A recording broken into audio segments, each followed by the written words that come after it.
Mi sentite bene? Vocês estão me ouvindo bem?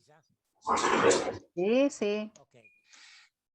Allora io intanto vi ringrazio dell'invito, Eu agradeço a todos vocês pelo convite, me sinto muito honrado, eu aceitei realmente com todo prazer esse convite.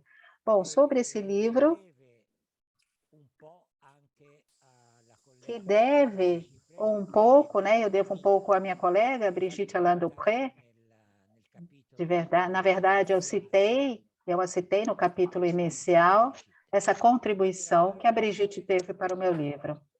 Bom, eu comecei a pensar sobre esse livro quando descobri, por acaso, relendo os Memórias, Sonhos e Reflexões, que o sonho do Deus que defeca sobre a Catedral da Basileia, a Catedral da Basileia era o lugar onde os pais de Jung se casaram e onde os sogros do pai de Jung, né, Preisweg, Samuel Preisweg, ele, né, era um dos diretores da catedral. Então, o sonho da defecação, né, sobre a origem da família, isto é, o avô e os pais que ali se casaram.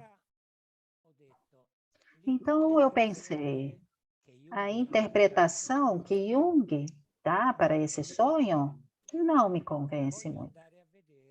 Eu gostaria de ver quem era realmente esse pai e que relação ele tinha com esse pai, porque aquilo que ele fala no livro Memórias, Sonhos e Reflexões é o seu mito, é a sua verdade, a verdade de Jung. Mas é uma verdade escrita aos 83 anos e eu queria ver também a verdade do pai, isto é, a verdade histórica do pai, quem era, o que ele tinha feito e por que Jung o desvalorizava tanto. Então, eu comecei a pesquisar alguns documentos sobre o pai e eu encontrei e descobri que o pai tinha se formado em teologia na Universidade da Basileia no ano de 1864 ou 65, e depois ele se transferiu, quer dizer, ele fez um doutorado, uma especialização em Gotinga, em línguas semitas, sendo seguido por Eric Vega, que era uma autoridade nessa matéria na Europa, naquele período. E ele, então, escreveu uma tese sobre o Cântico dos Cânticos, traduzindo do árabe para o alemão. Né? E foi muito apreciada essa tradução. Depois, quando ele voltou para casa, ele se casou com, né, a mãe de Jung, com a sua mulher, e já tinha, né, tornado pastor protestante, depois de ter se graduado em teologia, e foi enviado para Kessel, onde Jung nasceu, perto do Lago de Constança, e depois foi transferido para Alphen, a Roca de Alphen, que é perto da cascata do Reno, e em 1879, ele foi para Klein-Hüningen, que estava na periferia da Basileia, naquela época. Agora, é praticamente tudo uma mesma cidade. A Basileia, ela se ampliou. E, além de fazer de ser pároco em Klein-Hüningen, ele também começou a trabalhar como capelão, pastor protestante, no hospital psiquiátrico Frei Maten, onde ele desenvolveu até a sua morte uma função de capelão do hospital. Com um grande mérito, ele era bastante reconhecido, porque ele tinha um bom trabalho com as pessoas com problemas mentais, e isso tem Jung cita no seu livro A Descoberta do Inconsciente. Não era uma pessoa de pouco valor e de pouca expressão, ao contrário. Então, eu comecei a explorar a vida de Jung para tentar entender e a sua relação com o pai, para tentar entender por que ele tinha essa relação de desvalorização com seu pai. E aqui eu também mencionei no meu livro uma parte da apresentação que Brigitte Allain-Dupré fez numa conferência em Florença, né, sobre o signo da beleza. E Brigitte Allain-Dupré fala do matrimônio entre o pai e a mãe de Jung. E o fato de que, em poucos anos, nos primeiros anos, a mãe teve 3 gravidezes, né, e onde os bebês morreram, os primeiros 3. Aí depois nasceu Carl Gustav Jung, sobreviveu. Ele era o primogênito, mas ele era a quarta tentativa, a quarta gestação. Depois Gertrude nasce 9 anos depois. E a mãe estava atravessando um período de muita depressão. Ela não pôde, de certa forma, ser acolhedora com Jung e criar aquela relação e aquela simbiose, essa sedução narcísica, como Lacan menciona, entre ele e a mãe, para depois, então, se separar, né? Vivendo aquele luto originário. Eu uso sempre a terminologia de Lacan. E Brigitte, ela diz, ele teve que se basear na própria capacidade, na capacidade de si mesmo. E eu compartilho essa posição. Mas eu pensei, talvez pela minha formação, de adicionar uma questão. Na minha opinião, Jung não conseguiu, devido a essa situação com a mãe, não conseguiu viver um bom luto originário e chegar àquilo que Lacan chama, né, o antidipo, aqui bem temperado, que é aquele que precede o dipo, que é uma situação psicológica na qual o bebê se sente autor da própria vida, mas contemporaneamente também o devedor dos seus pais. Então, é uma situação de co-criação, uma situação de criação conjunta. Isso o Jung não conseguiu fazer. E, então, o resultado disso é o que eu chamei, né? Eu assumo a responsabilidade, eu chamei de um antidipo não muito bem temperado.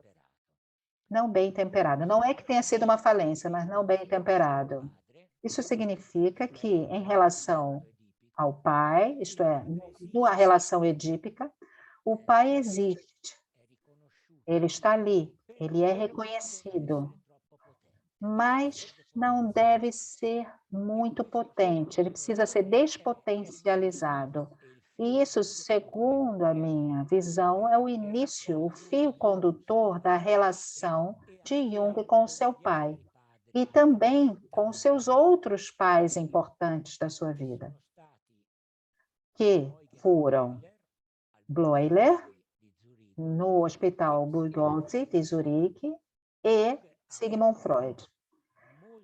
Então, Jung teve muitos outros personagens importantes na sua vida, através com os quais ele aprendeu e com os quais ele colaborou. Mas, na minha opinião, apenas esses dois, Bleuler e Freud, tiveram as características também de pai. Isto é, Jung os vivenciou como se fossem um pai. E justamente por isso, ele teve que seguir, né, esse ditado materno de despotencializá-los, E assim ele fez, despotencializando, não reconhecendo o que ele recebeu, seja de Bleuler ou de Freud, desvalorizando-os e despotencializando-os. E também eu localizo isso nos sonhos, em dois sonhos importantes, aquele do falo subterrâneo e aquele do Deus que defeca sobre a Catedral da Basileia. O sonho do falo subterrâneo, que ele teve quando tinha 4 ou 5 anos, mais ou menos, se conclui com as palavras da mãe, que aparece no sonho e diz: sim, olha, esse é o devorador de homens. Então, na minha opinião, esse sonho veicula a personalidade número 2 da mãe, que era absolutamente hostil e agressiva na relação com o marido, que ela tinha ficado grávida 4 vezes ao longo de muito pouco tempo, tinha tido 3 abortos antes de Jung, e que tinha dado como um mandato inconsciente a Jung a ordem de ser o seu vingador. Para ela, ele tinha que despotencializar o pai. Isso era uma ordem inconsciente que a mãe deu para o filho Jung. Tanto é que, no Memórias, Sonhos e Reflexões, Jung não fala muito da relação com a mãe, nos fazendo pensar que a maior parte das coisas tenham sido, de certa forma, filtradas inconscientemente e não explicitamente. Então, Jung tinha um pouco essa ordem que vinha da sua relação com a mãe de despotencializar o pai. Então, vamos em frente. Nós dissemos, quer dizer, eu disse, que o aspecto cultural, a formação científica de Paulo Aquiles e Johannes Jung, os 3 nomes do pai de Jung. E eu gostaria de adicionar uma outra questão, que é o pai de Jung, Paul Jung, enfrentou 3 mortes muito importantes na sua vida. 2 irmãos mais velhos, que ele perdeu. Não, mais jovem que ele. Ele era o filho número 13, Carl Gustav Jung Sr., e a mãe, que ele perdeu quando ele tinha 13 anos. Então, ele foi morar com o pai sozinho, ele e o pai, porque a mãe tinha morrido, ele tinha 13 anos e 2 irmãos mais jovens que tinham morrido. Então, Deider Baylor, que é uma americana que escreveu o livro Jung, uma biografia, fala de um menino muito tímido, reservado, que era pouco capaz de se afirmar, na maior parte das vezes silencioso. E, na verdade, Paul Jung, ele tinha pouca agressividade. Mas eu entendo como agressividade mais no sentido etimológico latino, ad grego, isto é, ser capaz de prender, de agarrar e enfrentar o mundo, se afirmar a própria verdade. Ele era um tipo muito reservado com relação às suas coisas. Então, obviamente, tinha também um peso da herança de seu pai, isto é, o grande médico Carl Gustav Jung I, avô do nosso Jung, que era um médico famoso na Basileia, tinha se formado em medicina em Mannheim, se transferiu para Berlim. Ele era professor de química na Academia Real da Prússia, militar da Prússia, e tinha sido prisioneiro porque ele era de orientação liberal, que em relação ao governo prussiano era bastante conservador. Na ocasião, houve um atentado a uma instalação militar russa, onde Carl Gustav Jung não estava envolvido, mas fazia parte daquele círculo de liberais, de jovens, depois universitários, que tinham ideias liberais. Então, ele acabou sendo preso, ficou preso durante 3 meses, sem processo. Depois ele foi libertado, foi para a França, para Paris, foi muito considerado pela sua preparação e depois, num concurso para uma cátedra na Universidade de Basileia, ele venceu e se tornou professor de anatomia, obstetrícia, fisiologia. E depois, sempre na faculdade, ele foi reitor, se tornou reitor da Universidade da Basileia.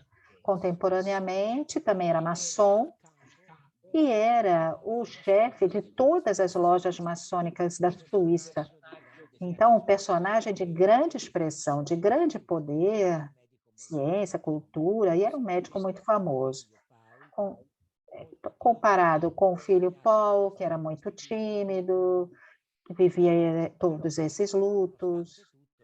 No entanto, ele se formou em teologia, foi para Göttingen para fazer o doutorado, depois ele se tornou pastor de várias paróquias, até que ele se tornou capelão do hospital psiquiátrico, que o seu pai tinha fundado. Carl Gustav Jung I fundou e contribuiu, contribuiu com sua fundação. Bom, outro ponto, além da preparação que Jung coloca em discussão, ele diz, meu pai, ele, de certa forma, desistiu depois dos estudos básicos que tinha feito.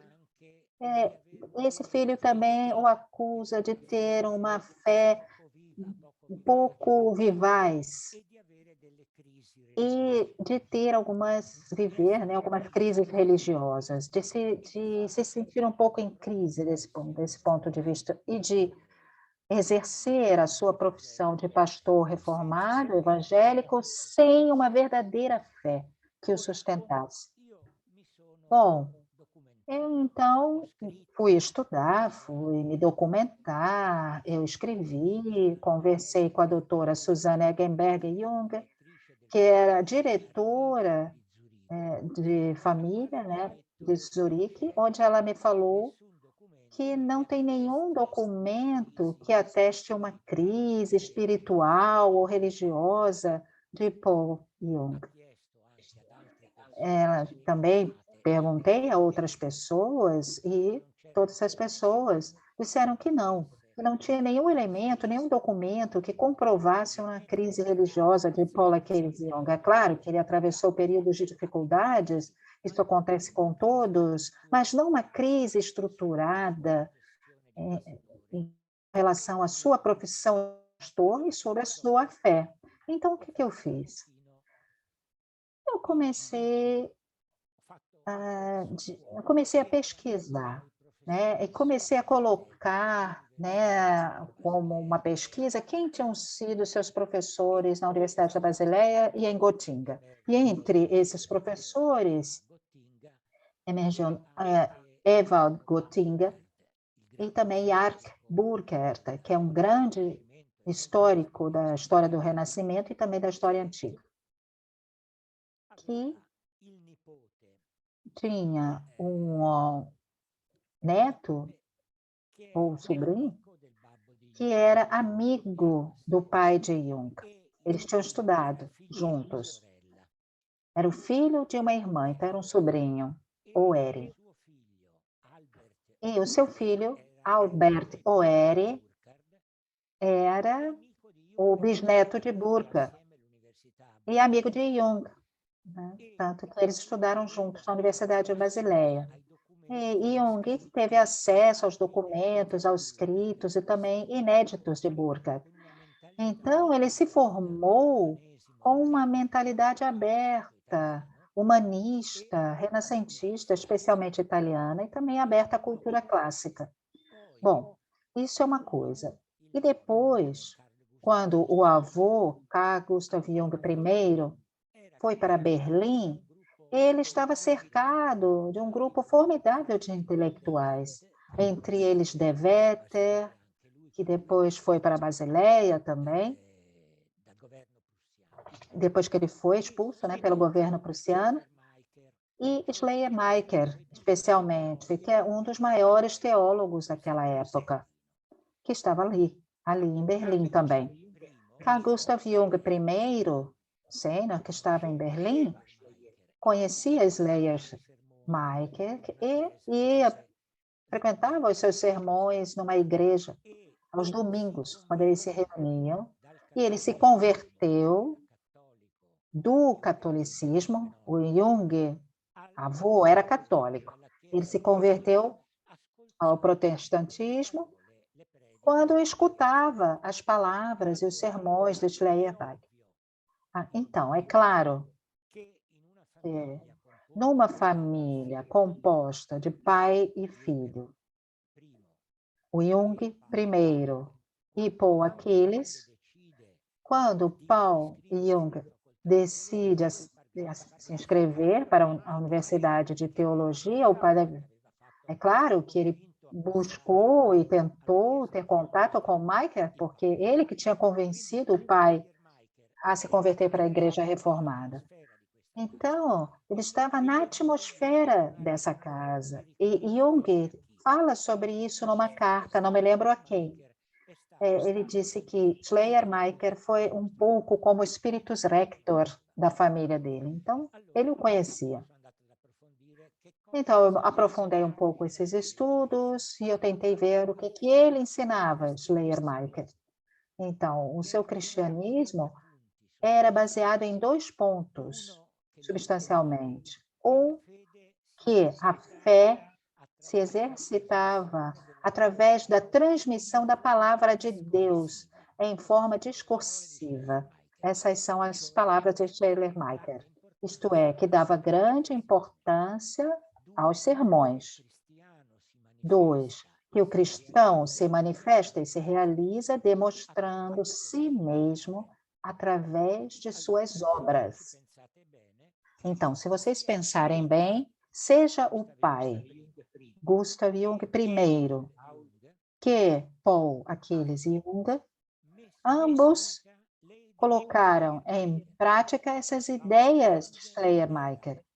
Paul Jung era considerado como um excelente pregador dos seus e exercitava essa atividade cristianamente no Hospital Psiquiátrico da Basileia.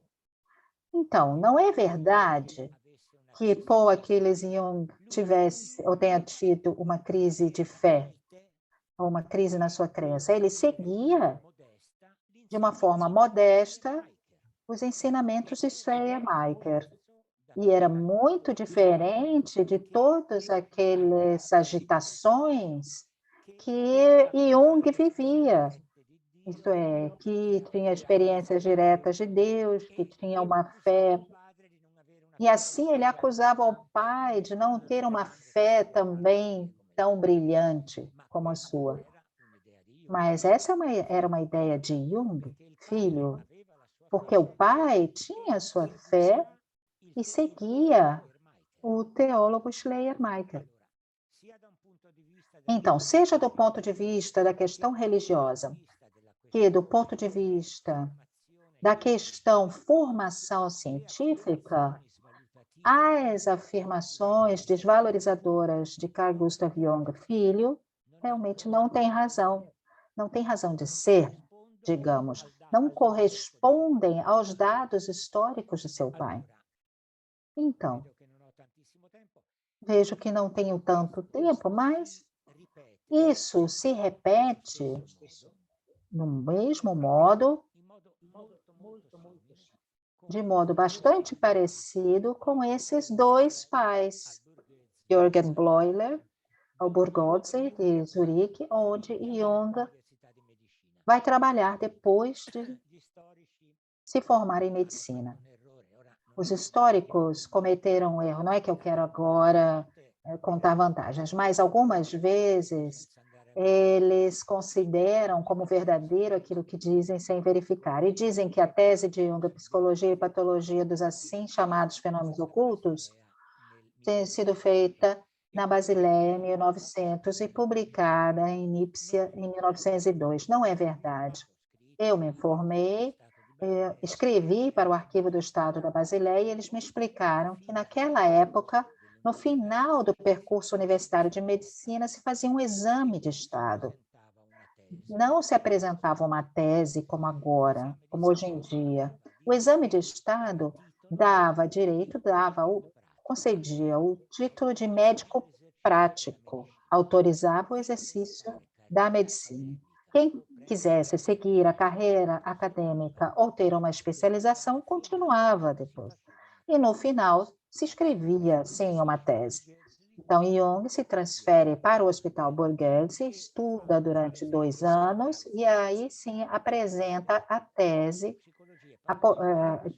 orientada por Bloiler, que é publicado um pouco depois, em Nipsia.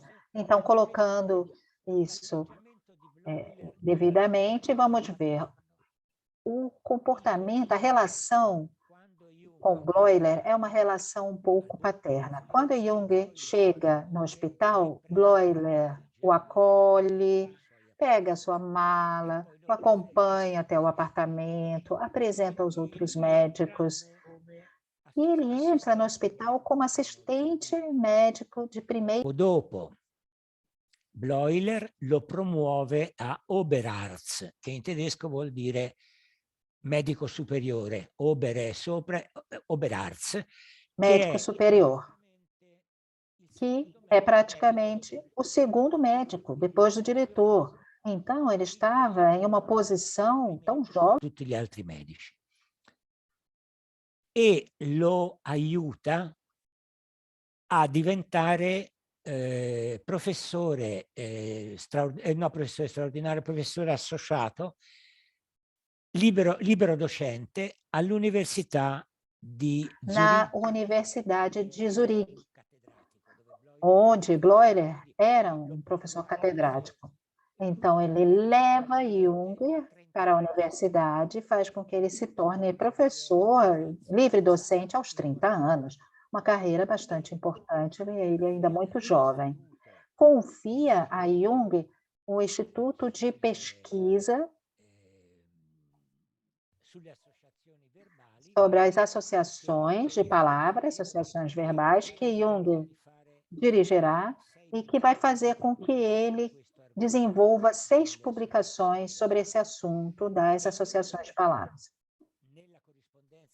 E Jung, na correspondência com Freud, fala, bom, eu construí um laboratório para o estudo das associações de palavras, esquecendo que o diretor não era ele, mas sim Bloiler, e que esse cargo, essa tarefa, tinha sido dada a ele por Bloiler, não é que ele tivesse construído essa pesquisa. No entanto, Bloiler o apoia, coloca ele em contato com Freud, pede a Jung para acionar outros os médicos para fazer um estudo sobre a interpretação dos sonhos de Freud. Eles também frequentam um congresso onde eles defendem a psicanálise, que de início é criticada por psiquiatras e acadêmicos. Então, se vocês lerem depois as cartas entre Jung e Freud, as epistolares, todas as vezes que ele fala de Bloiler, fala mal. Coloca-o de certa forma, ele falou que o bom senso entrou em falência nesse homem. Então, trata Bloiler verdadeiramente como um inimigo, como uma pessoa da qual recebeu tanto, mas em relação ao qual não consegue sentir uma gratidão. Então, o que acontece depois? A um certo ponto, Bloiler se cansa desse comportamento de Jung e Jung deixa o Hospital Borghese para trabalhar em Kusnacht, porque Bloiler o acusa de, seja na psicanálise ou no hospital, a pensar muito mais na profissão mais livre que no hospital. Então, Jung acaba deixando o Borghese. Ele sempre manterá contato com Bloiler, isso eu coloquei no meu livro, e vai participar com ele a um encontro de parapsicologia, porque alguns médicos, né, que são convidados para ir para o Borghese, porque naquele tempo Bloiler e Jung se interessavam pela parapsicologia. Tanto que a tese de especialização, filosofia, patologia e os fenômenos ocultos, fala da sua prima médium, como todos vocês sabem. Bom, para não passar muito aqui do meu tempo, agora vamos falar de Freud. Com Freud acontece mais ou menos a mesma coisa. Jung pede a Freud para criar uma relação de pai e filho, porque ele se sente devedor desse tipo, né? E tem essa distância de idade, né? Freud tem 19 anos mais do que Jung. Freud aceita essa posição paterna, porque Freud apostava muito em Jung, porque tinha lido seus trabalhos sobre as associações de palavras e contava com a presença de Jung, que seria uma presença fora do ambiente hebreu. Isto é, um jovem com certo prestígio, capacidade, que pudesse levar adiante a psicanálise para além do ambiente mais restrito de Viena. Então, Freud estava muito contente com isso, mas como vocês sabem, vocês devem ter lido a troca de cartas. Desde o início, a gente já pode intuir que existem atritos entre eles e algumas coisas que não funcionam, que tem alguns mal-entendidos, como dizer, alguns ressentimentos. Jung diz que ele tem ciúmes de Abraham, e fica com muita raiva por conta de um gesto de Kreuzlinger, quando Freud vai encontrar, não me lembro o nome, mas depois eu lembro, que estava doente de câncer, e não vai até Zurique para visitar Jung. Aí depois sempre tem alguma coisa que acontece, né? Vamos pedir desculpa, vamos esclarecer, vamos brigar, ser um pouco presunçoso, etc. Até que Freud diz, é melhor que a gente termine esse relacionamento, e nós sabemos, né, que ele pensa que o fechamento dessa relação não teria nada a perder. Então, essa relação termina com Freud. E Jung atravessa todo aquele período que nós conhecemos de depressão, de imersão no inconsciente, que depois abrirá espaço para o livro vermelho. E eu acredito, né, e agora talvez eu possa ler algumas coisas aqui do livro.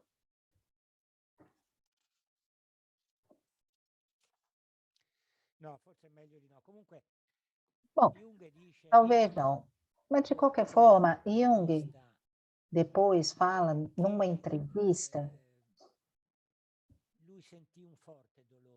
que ele sentiu, né, uma dor muito grande ao se separar de Freud, porque Freud era considerado, ele realmente o considerava uma pessoa especial, tinha uma capacidade intuitiva para compreender as pessoas, etc. E ele diz, eu realmente não desejaria trabalhar com ninguém mais além de Freud. Então, para ele, foi um grande sofrimento essa separação. Então, também com essa base, com todo o discurso que eu desenvolvi até agora, eu pensei,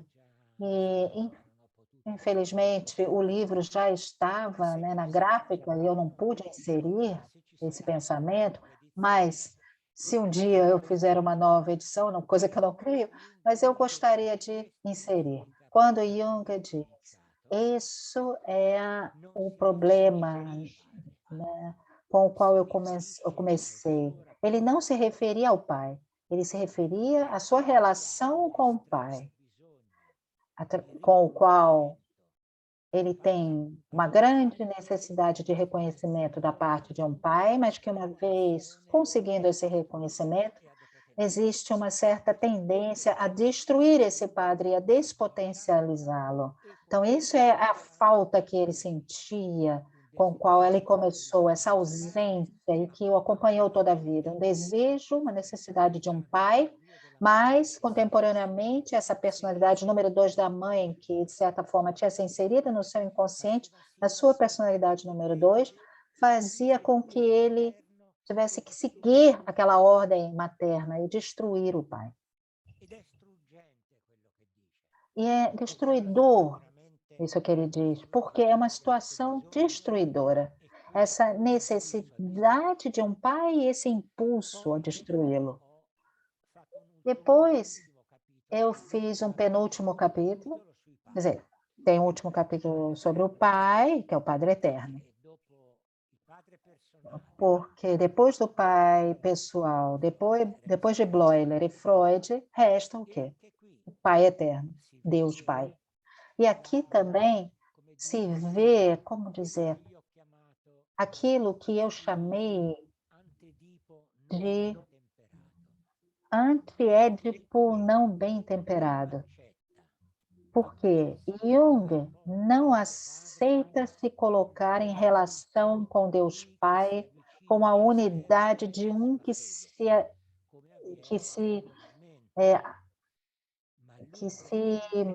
entra em contato com Deus Pai, mas mantém o mistério, né? Ele, de certa forma, fala que conhece diretamente Deus. Na entrevista à BBC que todos vocês conhecem, ele diz, eu não creio na existência de Deus, eu sei que ele existe. Então, posizione gnostica attraverso la quale lui arriva direttamente alla conoscenza di Dio, o conhecimento de Deus, sem ter necessidade da mediação da fé e até mesmo da humildade de chegar perto da fé e do mistério. Isso tem uma repercussão também sobre o aspecto. Digam-me se eu estiver muito adiante no tempo, eu tenho ainda um pouquinho de tempo? Pouco. À vontade. Quanto tempo? 5 minuti, sì? Quanto você quiser, Pierre. Va bene, io ho fatto un po' il calcolo, l'orologio. Ok, eu fiz aqui um cálculo aqui no meu relógio, acho que eu tenho ainda uns 5, 10 minutinhos. Então, isso que eu falei sobre a vida de Jung, muito sinteticamente, claro, porque em meia hora, 40 minutos, é difícil sintetizar tudo. No entanto, tem uma importância também no plano da clínica. Por quê? Jung tem uma relação direta com o inconsciente. Ele teoriza uma relação direta com o inconsciente, como teoriza uma relação direta com Deus. Ele não tem necessidade, ou pelo menos tem menos necessidade do que Freud, de uma metapsicologia. Existe também uma metapsicologia junguiana, mas não tem a estrutura que tem em Freud. Para ele, existe a relação direta com o inconsciente. E isso nós podemos ver também através do uso da imaginação ativa, através do uso da interpretação dos sonhos, que são aquilo que apoiam, né, que são interpretados diretamente por aquilo que são, enquanto que para Freud existe uma distinção entre o sonho manifesto e o sonho, aquele sonho subterrâneo, aquele verdadeiro do inconsciente. Então, quer dizer, é preciso fazer um trabalho de tradução simbólica, do qual Freud fala na interpretação dos sonhos, e depois volta em tantas outras de suas obras. Então, isso que nós podemos chamar de estrutura psicológica, que eu pensei em delinear a partir da história de Jung e da sua família, tem repercussões importantes também sobre o plano da clínica, do trabalho com os pacientes. Uma última coisa, esse livro faz referências também a um tema muito importante na cultura e na psicanálise, isto é, a relação entre a verdade narrativa e a verdade histórica. Aquela verdade que Jung escreve nos seus Memórias, Sonhos e Reflexões, ele diz, é a minha verdade, é o meu mito. É aquilo que eu fiz, a pesquisa que eu fiz sobre o pai, é uma pesquisa de uma verdade histórica, não de uma verdade narrativa ou mítica. É claro que as minhas afirmações são afirmações verdadeiras, coerentes, mas com base nos documentos que eu pesquisei. Mas depois podem surgir outros documentos, outras testemunhas que podem, eventualmente, me forçar a modificar minha versão. Mas eu faço, né, segundo o meu trabalho, né, mas, além de analista, sou um histórico amador, sou apaixonado pela história desde a escola, e a história é também baseada nos documentos. A verdade histórica é uma verdade que se baseia em documentos, testemunhos, coerência entre certos dados, entre essas fontes, e também se baseia, por exemplo, a concepção histórica de Quintiliano, que diz, primeiro você recolhe os documentos, coleta os documentos, depois você os contextualiza historicamente, e depois tem o lacre iudicium, que é o juiz, o julgamento severo sobre esses documentos, para depois você fazer a sua afirmação histórica. Depois de todas essas passagens e essas passagens. Então, o problema entre a relação, né, entre história e mito, verdade histórica e verdade narrativa, eu, na verdade, não tenho, né, a capacidade, assim, digamos, de enfrentar. Digamos que esse meu livro é só uma parcela, uma contribuição que diz respeito a esse problema, esse problemática entre a verdade histórica e a verdade narrativa e a verdade mítica.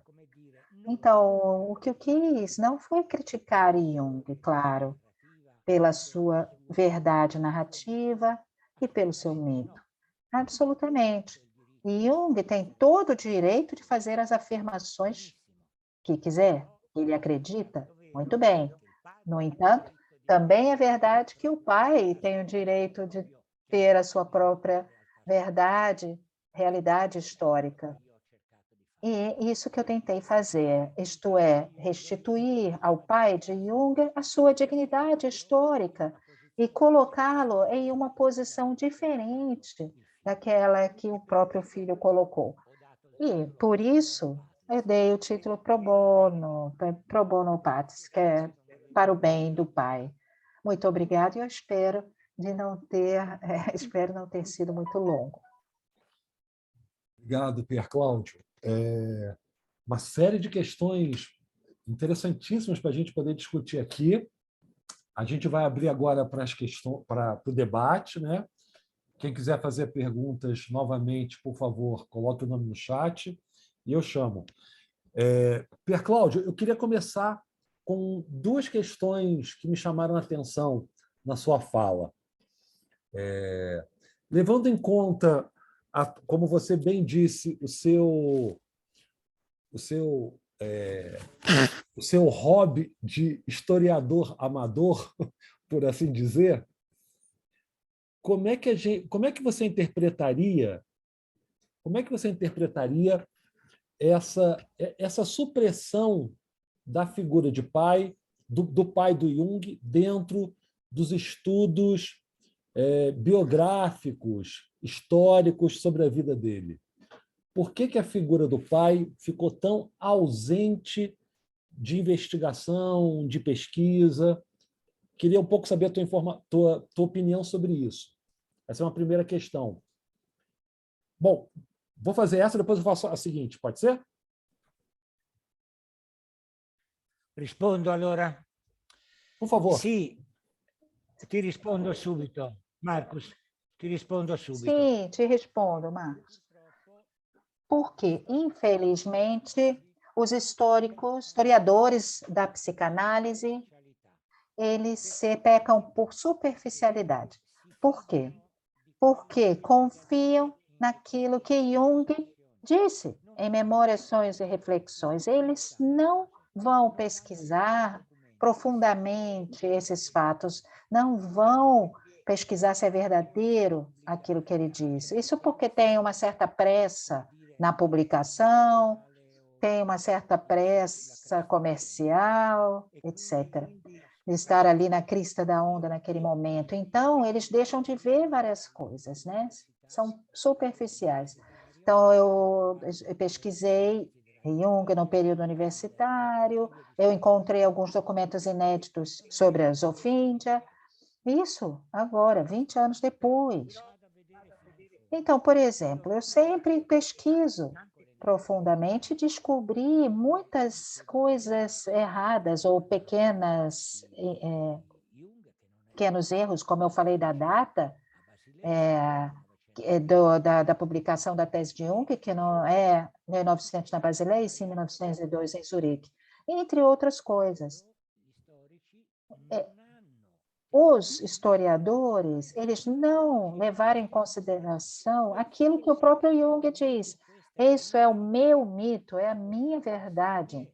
Então, se eu, historiador amador, me diz, essa é a minha verdade, ok, eu respeito a sua verdade, mas agora eu vou ver qual é a minha. E os outros historiadores, né, tomaram como verdade aquilo que disse Jung.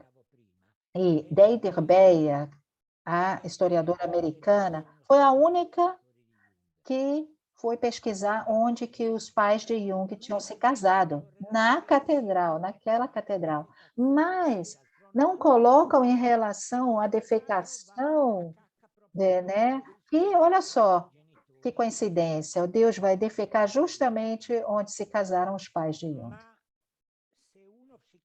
Mas se um psicanalista, né, um de nós,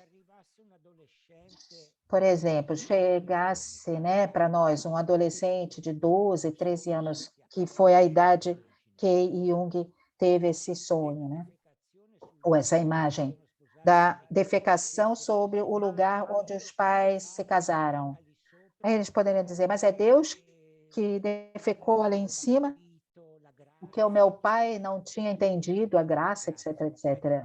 Talvez a gente dissesse, ei, senta um pouquinho e vamos colocar as coisas aí tudo juntas. Ali se casaram seus pais e você sonha que Deus defeca sobre essa igreja. Tem alguma coisa aí. Mas os historiadores, se basearam naquilo que Jung disse em Memórias, Sonhos e Reflexões, quando tinha 83 anos.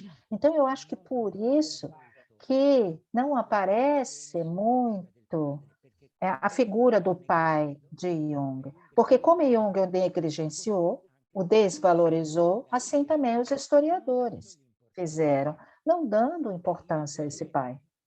Eu, em vez disso, parto sempre de um detalhe. Vou dar um exemplo. Como que nasceu o meu primeiro livro? Por favor, é um livro que não é nada de fundamental, que é o Jung na universidade. Por quê? Relendo Psicologia e Patologia dos assim chamados fenômenos ocultos, Ellen Gerber, McIntyre, Aurigema, todos colocavam isso em discussão na Basileia de 1900, eu fui, então, lá ler pela terceira ou quarta vez, e eu encontrei ali que tinha o caso da prima, mas tinha também o caso de uma senhora de Zurique, que tinha se consultado com o Jung. Aí eu disse, bom, desculpa, mas como que um estudante universitário que estava ali se formando, preparando a tese, se é verdade, pois é, ser tão famoso, ser conhecido em Zurique, que uma senhora vai se consultar com ele? Me parece estranho, não? Então, eu parti dessa incongruência, porque isso não faz sentido. Eu, na verdade, não considero certo uma coisa que não faz muito sentido, então eu vou lá pesquisar. Então, eu escrevi para o Arquivo de Estado da Basileia e eles me explicaram que ele não se formou ali, que aquela tese foi feita em Zurique, que era uma tese de especialização e não de medicina, que a medicina tinha apenas o exame de Estado, que dava o título de médico prático. Então, estar atento a essas incongruências, tem alguma coisa que não faz sentido, então vamos lá pesquisar se não faz sentido. A gente não pode dar por certo essa informação e passar por cima.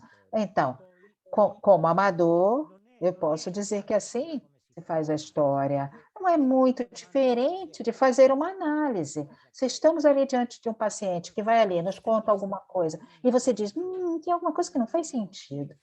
Como mínimo, a gente para e diz, olha, você me desculpa, me explica um pouquinho melhor, isso aqui não... A gente não deixa passar, porque, do contrário, a gente não está fazendo bem o nosso trabalho de analista. Onde tiver alguma coisa que não faz sentido, é que ali tem um problema. Se não faz sentido, vamos ver por quê que não faz sentido. Se não funciona. Por isso, eu não sei se eu respondi a sua primeira pergunta, vamos lá para a segunda. Só um comentário. Talvez resida aí, né, Pierre Cláudio, a diferença entre as agiografias realizadas sobre a obra, sobre a vida do Jung e verdadeiramente as biografias, né? Nesse cuidado histórico de investigação das fontes, do material, e não apenas a confiança na escritura, né? Na palavra do Jung. Acho que talvez aí você marca bem essa diferença. Pierre, uma outra questão. Partindo de uma premissa de que a figura do pai, na vida de Jung, se encaminhou para uma dimensão sombria. Vamos tentar colocar nesses termos.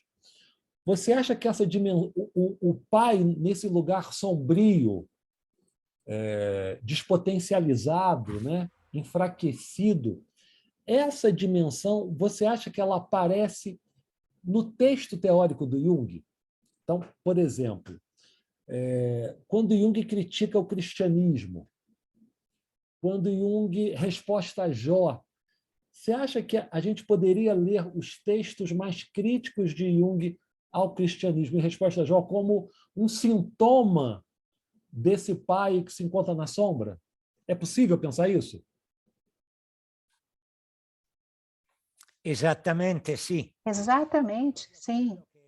É exatamente isso que eu compartilho. Exato. Então, eu gostaria de dizer que o pai... Oi, Cristiana. Nós fazemos o workshop infantil. Todo ano ela vem para a Itália, Cristiana Corta. Então, eu dizia uma coisa muito interessante. O padre de Jung, ele fica ali um pouco na sombra, mas, por outro lado, ele morre antes de Jung terminar a universidade. Então, eu me lembro, suas lembranças, né, memórias, sonhos e reflexões, ele também fala de forma afetuosa, porque ele diz, ele me me leva para um restaurante, ele me leva para ver o céu, ele me levou para ver o céu estrelado, me levou a ver um espetáculo. Quando eu não dormia, ele cantava para mim as canções de quando ele era aluno na universidade. Era um pai também afetuoso, o conduzia para o mundo, transmitia um afeto.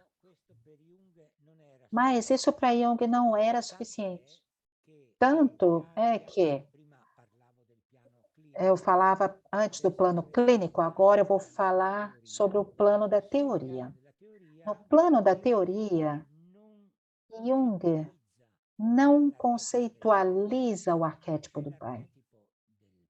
Tem o arquétipo puer, senex, da mãe, mas não tem o arquétipo do pai. Isso é muito interessante, não é? Esse fato. Tem o arquétipo da mãe acolhedora, da mãe bruxa, mas não tem o arquétipo do pai. Tem a polaridade senex puer, mas no meio não tem o homem adulto que desenvolve a função paterna.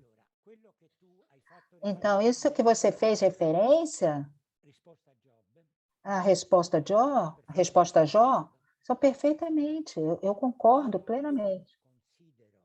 Eu também considero Jó a figura central no pensamento de Jung, do mesmo modo que Édipo é a figura central no pensamento de Freud.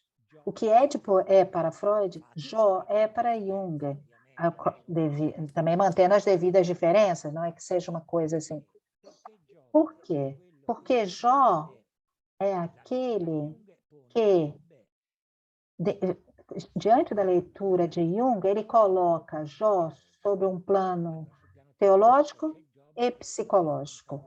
No teológico tem Jó que se confronta com Deus, né, com Javé, que manda para ele todos os males do mundo. E em um certo ponto diz, fecho a minha boca e não falo mais. No entanto, eu vejo que é você que me está mandando todos esses males. Não me conte mentiras, é você que me envia os males. Mas eu aceito, oro. E, diante dos amigos que dizem, mas realmente se você é realmente sem culpa, não tem culpa, mande aos diabos um Deus que se comporta dessa forma. Ele diz, não, porque eu quero esperar para ver o aspecto de socorro de Deus, de enviar socorro também, não apenas perseguições.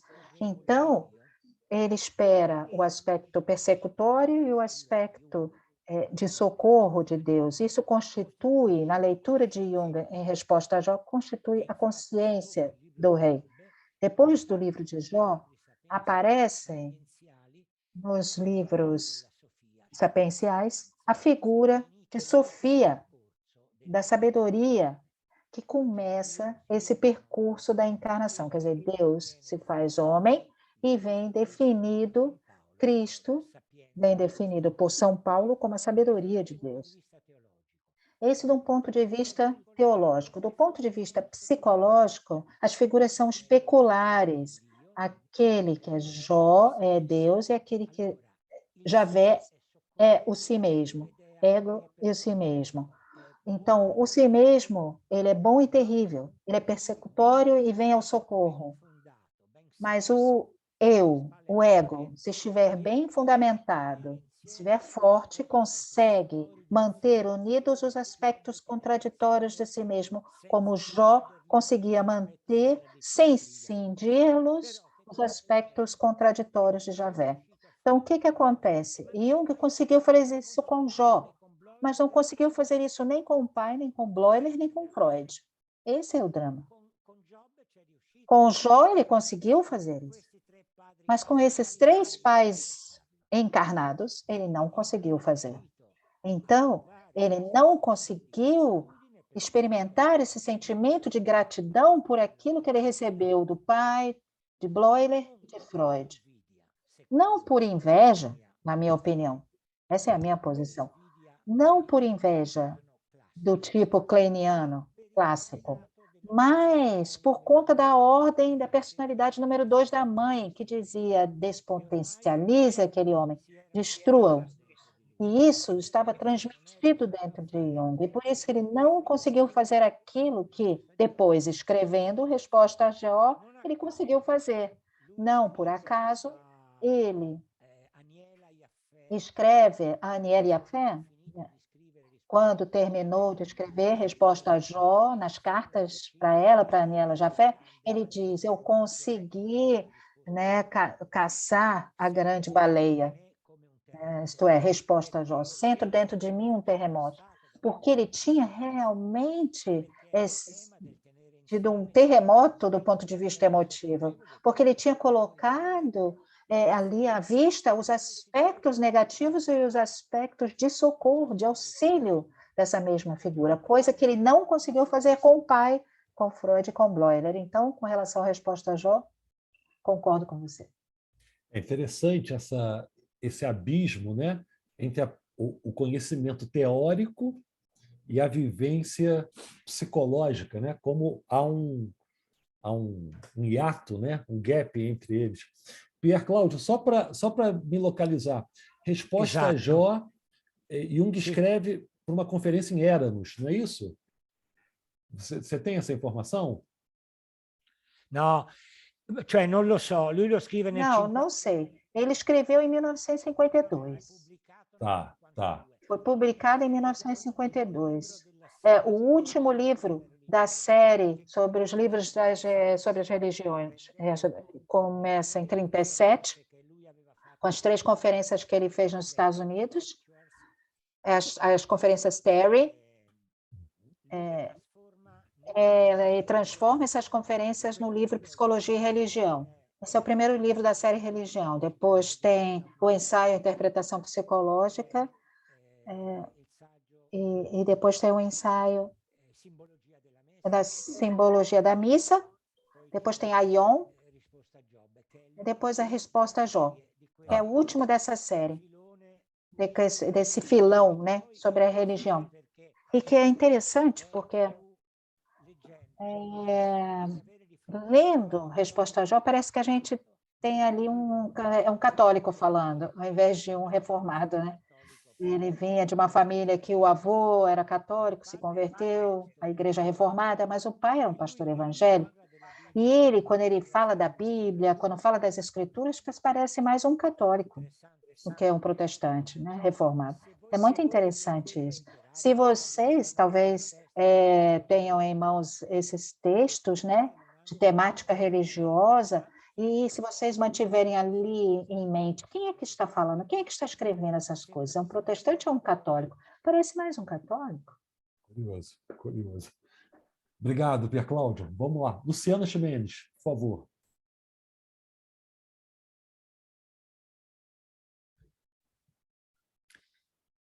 Luciana, ti ascolto. Oi, Pierre. Obrigada pelo ponto de vista diferente e inovador aqui para os junguianos. Eu queria fazer uma pergunta ainda referente à despotencialização do pai.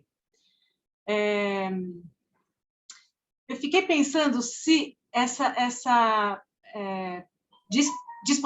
despotencializar o pai dele, potencializar a mãe, a gente vê muito isso na clínica, na literatura, no cinema.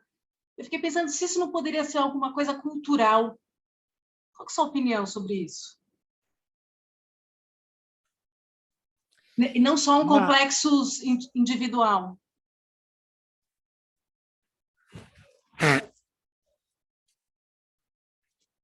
Ma io non credo che sia una questione culturale. Não, eu não acredito que seja uma questão cultural. Eu acredito que a mãe também, apesar de ter tido esse papel duplo, também é desvalorizada por Jung. Tanto que Jung, depois que o pai morreu, ele dizia: eu precisava dar dinheiro a ela para as despesas semanais, porque ela não era capaz de lidar com as finanças da família, fazer as contas, etc., pagar as contas, etc. Depois da morte do pai, a família Jung, que era composta pela mãe, Jung, nosso, e pela irmã Gertrude, eles se transferem da paróquia de Klein e vão viver perto de um moinho, o moinho de Bottermiller, que fica ali na periferia de Basileia. E tem um amigo da Universidade de Jung, Ander Coeri, que afirma que a mãe de Jung era uma mulher muito inteligente, tinha muito calor humano, afetuosa, sabia administrar a casa e não deixava faltar nada para Jung.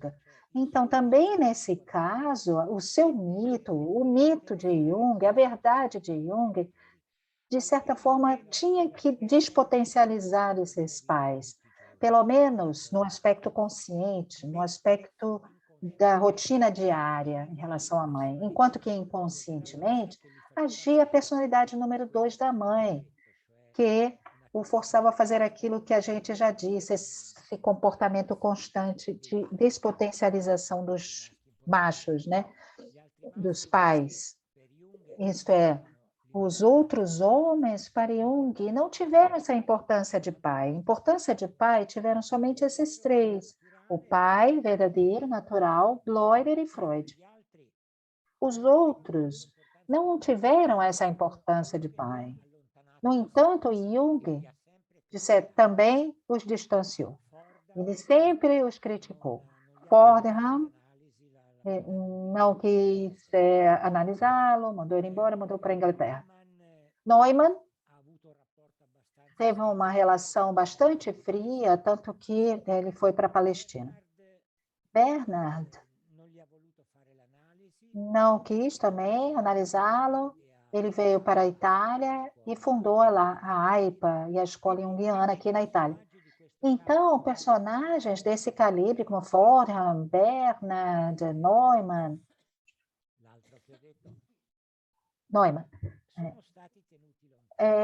na verdade, ficaram distantes, quer dizer, foram colocados a uma certa distância. E, no entanto, Jung acabou se cercando de mulheres. Mas não era um harém, como muita gente diz, absolutamente. Não sei se vocês conhecem o livro de Nadia Neri, uma colega italiana. Ela escreveu As Mulheres em Torno de Jung. Fala das mulheres, né, que estavam em torno de Jung em Zurique. Ela fala quase como se fosse um harém, mas não era um harém. A minha mulher, outro dia, a gente brincando, a gente escreveu um artigo para a revista Cahiers, de Jungiana e Psicanálise. Essa aqui é a minha mulher, aqui. Nós colaboramos. Mas agora, que ela estava preparando o jantar, por isso que ela só pôde vir agora. Mas você pode também falar, né? Nós escrevemos esse artigo, um pouco assim de brincadeira, dizendo que não era um harém, era um presépio. Jung era o bebê divino, né? Para que todos traziam mulheres, e todas essas mulheres traziam traduções, pesquisas bibliográficas, traziam livros raros que elas conseguiam encontrar, corrigiam aquilo que ele escrevia, praticamente sacrificaram as próprias capacidades intelectuais, eram mulheres de grande valor, porque tinha sua mulher, Toni Wolff, a Von Franz, quer dizer, mulheres de grande valor, as quais sacrificaram o desenvolvimento das próprias capacidades analíticas, teóricas, profissionais, né? Continuaram a trabalhar, mas teóricas, de elaboração teórica, desenvolvendo mais adiante a psicologia analítica. No entanto, desenvolveram apenas o pensamento de Jung, sacrificando a própria originalidade, digamos assim. Então, Jung ele estava circundado de mulheres e de avós, de vovós. aquelas que depois do nascimento, sim, de babás, aquelas mulheres que depois que tata, as babás, nós chamamos de babás. Então é difícil se separar das babás. Se fosse um harém, ele teria se separado facilmente das amantes, porque das amantes a gente se separa facilmente, mas das babás não, porque são quase um substituto da mamãe. Posso falar uma coisa? Claro, a minha mulher vai fazer uma contribuição. Isso aqui é um evento familiar.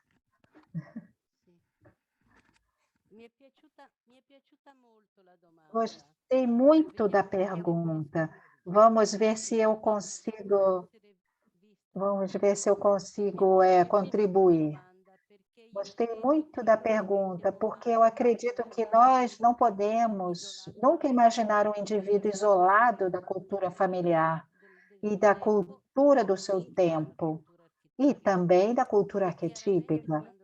E, claramente, quando nós falamos de Jung, nós falamos dos tempos nos quais, efetivamente, não era fácil para as mulheres terem a sua própria autonomia, poder dizer, eu me separo, digo não. Então, é fácil, inconscientemente, armar a mão do filho contra o pai. Fazem isso até hoje. Na Itália, nesse momento, se está discutindo muito o conceito de alienação parental, porque se coloca em dúvida, né, o fato de que as mães podem colocar os filhos contra os pais. Nesse tempo não era nem preciso fazer isso, porque os pais faziam tudo sozinhos, eles se valorizavam sozinhos.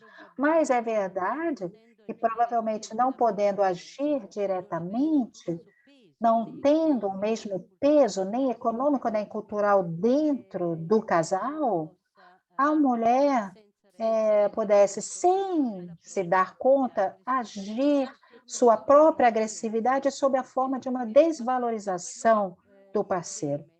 Mas aquilo que mais me toca é que, quando nós relemos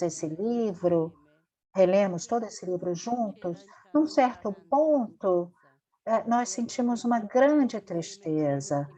E nós, então, adicionamos aquela última parte que diz que o coração sangrava ao pensar num homem que era obrigado, como se fosse um condenado ao inferno dantesco, a repetir sempre o mesmo paradigma relacional, isto é, buscar um padre, reconhecê-lo, iniciar a trocar com ele e depois dever destruí-lo, expulsá-lo e recomeçar, isto é, recomeçar como um bebê. Che pensano a lui, ma non ha potuto avere accesso a un rapporto col maschile sano, ok? E questo ci faceva molta Isso nos fazia sentir muita pena, muita ternura. Muito obrigada.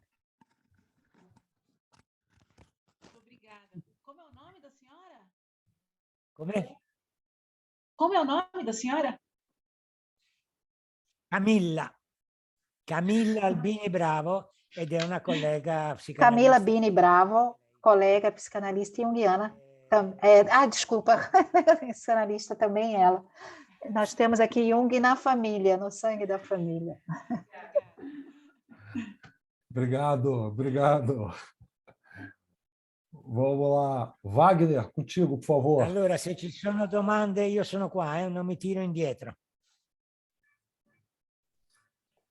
Boa tarde, Pier Cláudio, tudo bem? Bene. Meu nome é Wagner, né? Eu escutei... Buonasera. É um prazer. Eu escutei atentamente a sua fala e eu, assim, é bem realmente diferente daquilo que eu tinha percebido, né, acerca da fala de Jung com relação especificamente, né, a essa experiência, né, da Catedral da Basileia, né? Assim, eu não sei se eu estou bem lembrado, mas assim, o fenômeno que Jung teve associado a essa visão, né, não se relacionou a um sonho propriamente, né? ela foi o que eu diria assim, uma imposição imaginal, né? Ele foi pensado por aquelas imagens, né? Ele não estava dormindo, ele estava acordado nessa ocasião, se eu bem me lembro, ele estava voltando da escola, né? E essa imagem se apoderou de Jung de tal maneira que não foi um sonho no sentido que ele estava dormindo, mas sim foi um acontecimento, né? Um fenômeno, né? Ao qual Jung não teve, vamos dizer assim, Diciamo, con quale Jung non ha avuto molto un controllo. foi diríamos, uma espontaneidade da imagem, né? Ela aconteceu de forma espontânea, né? Então, assim, eu não consegui fazer um vínculo que o senhor faz entre, né, o fato da igreja ter sido o local do casamento dos pais e o fenômeno em si, como algo assim que fosse tão impactante, meu ponto de vista, estou fazendo só uma conversa, né? Porque, na verdade, a premissa de Jung naquele momento, mesmo enquanto criança, era justamente a dualidade de Deus, né? O seu lado luminoso e o seu lado sombrio, né? Ele percebia Deus na natureza, nas formas, né? Como os acontecimentos se davam ao humano, de forma muito dualística, né? Luz e sombra, né? Bem e mal. Então, assim, não sei, assim, não é bem uma pergunta, mas apenas talvez uma provocação, né? No sentido de eu não me sentisse fortemente à vontade de estabelecer esse vínculo que o senhor fez entre o fato da igreja ter sido o locus aonde os pais juntos se casaram, né? E o fenômeno em si. Eu não consegui vinculá-los, né? Pode ser até que haja, em termos documentais, isso. Então, são comentários sobre isso, eu gostaria de saber o que o senhor acha desse posicionamento, na medida que, naquele instante, o foco de Jung era justamente a dualidade de Deus. E o que o senhor acha sobre isso? Obrigado.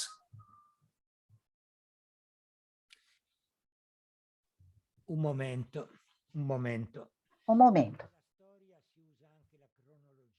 Na história se usa também a cronologia, que é uma coisa muito importante, porque as coisas acontecem de forma temporal. Então, Jung, essa informação que você está dizendo, Wagner, sobre a dualidade de Deus, essa informação ele escreveu com 83 anos em Memórias, Sonhos e Reflexões, não naquele momento que ele teve essa imagem, essa visão. E ele chega, depois da sua grande parte da sua vida vivida, com toda a experiência, com toda a reflexão sobre o Deus, que, como nós dizíamos antes, através dos textos de temática religiosa, Jung definia, seguindo Burckhardt, os humanistas, e também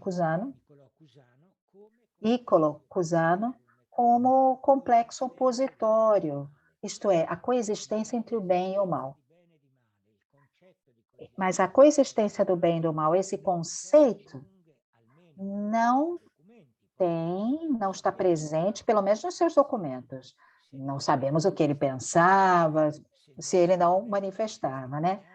Nós temos apenas através de um testemunho oral ou um testemunho escrito, mas dentro do testemunho escrito, nós temos a presença disso a partir de 1937, quando ele começa a escrever sobre temáticas religiosas.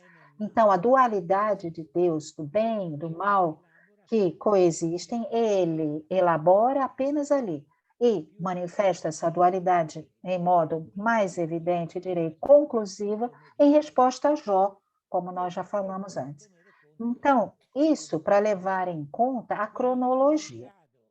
Então, Jung é capaz de fazer esse discurso sobre o Deus bom, sobre o Deus que não ruim, sobre o pai que não crê, sobre o pai que não tem fé. Ele só pode fazer esse discurso aos 83 anos, depois que já viveu quase toda a sua vida.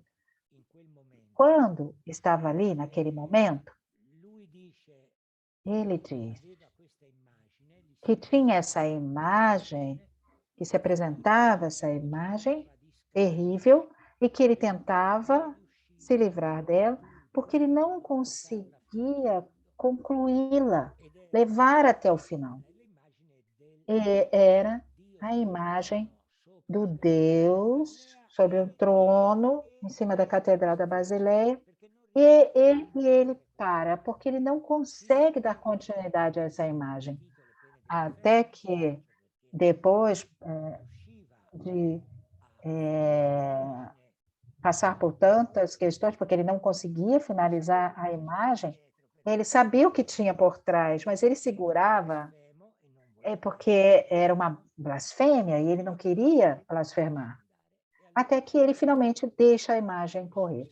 E aí, naquele ponto, ele disse: eu me senti liberado, digamos assim, como Deus se liberou de seus excrementos, ele se sentiu também liberado. No entanto, nós não podemos acreditar que Jung não soubesse. Alguém diz 12, outros dizem 13 anos, que naquela igreja tinham se casado os pais. Porque são as primeiras perguntas, né, dos filhos. Como que vocês se conheceram? O que vocês fizeram? O primeiro beijo? Onde vocês se casaram? E assim por diante. Ele certamente sabia onde os pais tinham se casado. Então, se você ou qualquer um de nós, analistas, chegamos à adolescência e para um adolescente, ele diz: eu tive essa imagem, tinha Deus eterno que fazia cocô sobre a igreja onde os meus pais se casaram. E aí ele diz: bom, Deus é um pouco bom, Deus é um pouco mau. Então, acho que o analista vai dizer: peraí, vamos sentar aqui, tem alguma coisa que não faz sentido. Como é que você pode atribuir a Deus uma imagem que você criou, que veio para você, como uma imagem espontânea, como um sonho de olhos abertos, não sei o quê, mas veio dele? E essa era a imagem que ele não conseguia concluir, porque finalizaria de modo que ele considerava uma blasfêmia. Tem uma outra pergunta? Eu não sei se eu respondi, Wagner.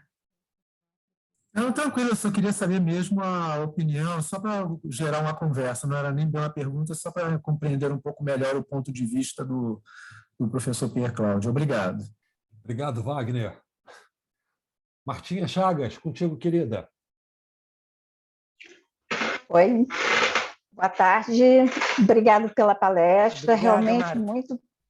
muito boa. Eu queria fazer só duas colocações, né? Quer dizer, uma seria uma pergunta.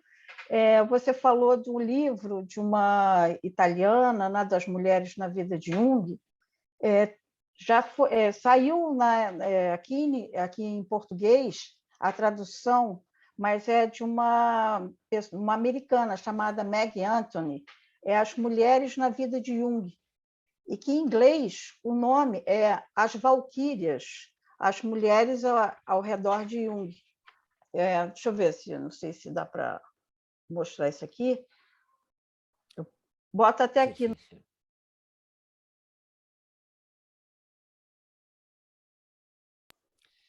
Le Valchirie perché penso che Marta, seu microfone fechou. avevano anche una funzione... As valquírias, porque eu penso que elas também tinham a função de defendê-lo, fazer uma espécie de muro de proteção do ambiente externo, talvez por isso chamado valquírias. Desculpa se eu interrompi, Marta, pode continuar. Não, mas é isso mesmo, porque ela coloca exatamente essas pessoas todas que participaram, né? Tony Wolff, e ela coloca exatamente isso, que eram as valquírias naquele sentido de aquelas que carregavam as almas, né, dos heróis para o Valhalla, né?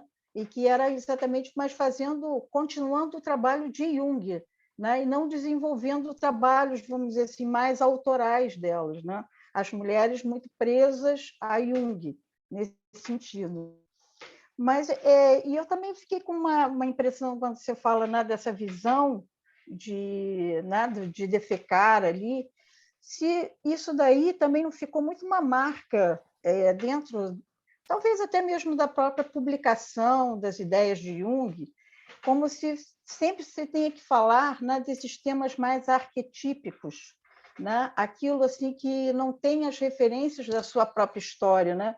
Eu achei muito interessante isso. É como se essas referências mais da história ficassem mais ligadas à psicanálise, a Freud e as suas, né, reminiscências da infância. Então, é quase como se Jung, todas essas visões, todas, sempre tivesse que puxar para aquele lado arquetípico, como se uma coisa invalidasse a outra, né? Então, assim, acho que o importante nas imagens é que elas se desdobrem sempre, né? Pelos seus lados pessoais, né? E pelos outros, né? Então, queria que você falasse um pouquinho disso.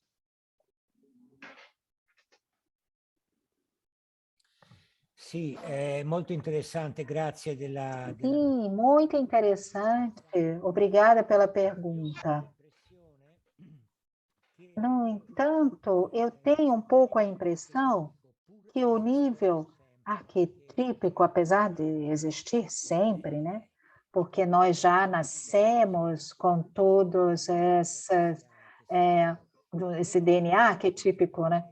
Mas a consciência da diferença entre o aspecto individual e o aspecto arquetípico vem com o tempo, acredito. Não creio que aos 12 anos. Sim. Não sei se eu respondi, não sei se... Eu acredito que seja necessário uma maturação, uma consciência de si mesmo, realmente perceber que tem algumas coisas que são limitadas pela natureza e tem coisas que vão além da natureza. E isso é uma maior consciência, é um trabalho de maior consciência. Se colocam, então, os problemas filosóficos, psicológicos, arquetípicos, eu acho que é a partir de uma outra idade. Aos 12 anos, é um pouco cedo, mesmo sendo bastante dotado, o nosso rapaz, mas eu acredito que seja sucessiva, seja posterior, essa reflexão sobre o comportamento dual de Deus, né, que ele menciona no livro Memórias, Sonhos e Reflexões. Eu não sei se eu respondi, Marta, você quer dizer alguma coisa? Sim, é só... Bom, minha mulher gostaria de acrescentar alguma coisinha, se possível. Pois não. Pois não. Posso passar para ela? Pois não.